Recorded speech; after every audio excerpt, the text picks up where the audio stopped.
Welcome back to Unsolved Mystery.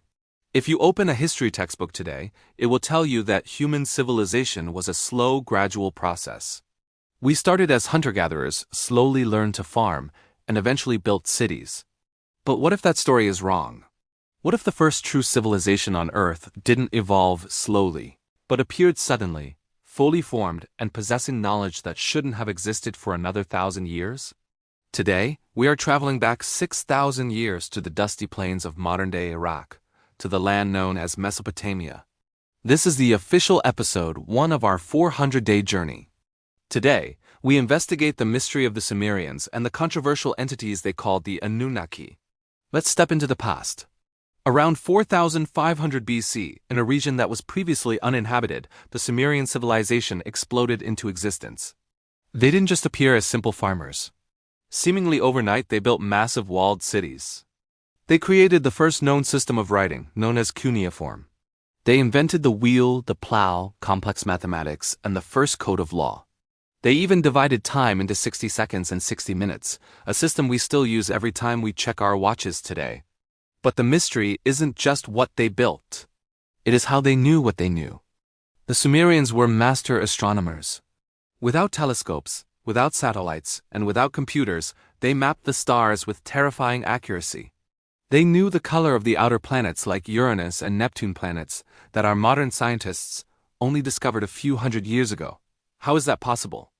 How does a civilization that just emerged from the Stone Age know the specific blue-green color of a planet that is invisible to the naked eye? To find the answer, we have to look at what the Sumerians themselves said. They left behind tens of thousands of clay tablets. While we treat their stories as myths, the Sumerians treated them as history. They didn't claim to invent their knowledge. They claimed it was given to them. They wrote about the Anunnaki in their language. This word translates to those who from heaven to earth came. According to the tablets, the Anunnaki were not gods in the spiritual sense. They were physical beings who arrived on earth to mine gold.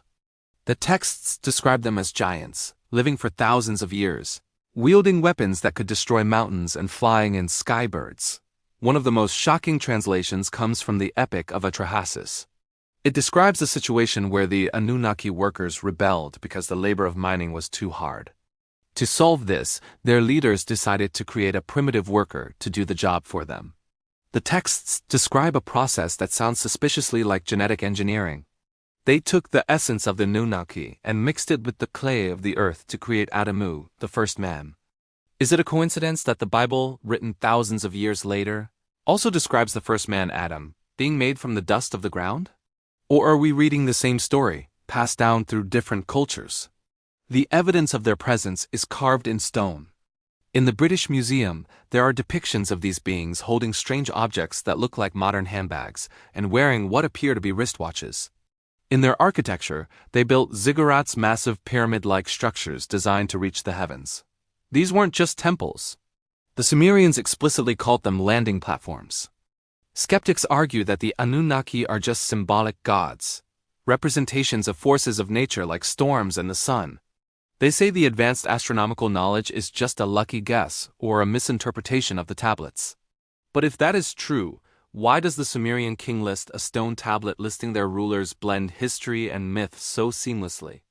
It lists kings who ruled for normal periods, and before them, kings who ruled for tens of thousands of years, referencing a time before the flood.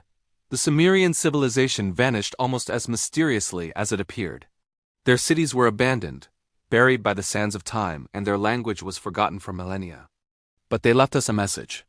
They told us that we are not an accident of evolution, but the result of a deliberate design. They told us that we were taught by those who came from the sky. As we look at the ruins of Waq and Uruk today, we are left with a haunting question. If the Sumerians were right about the planets, and right about the math, and right about the laws, why do we assume they were lying about the Anunnaki? Did the teachers of humanity leave Earth, or are they still watching?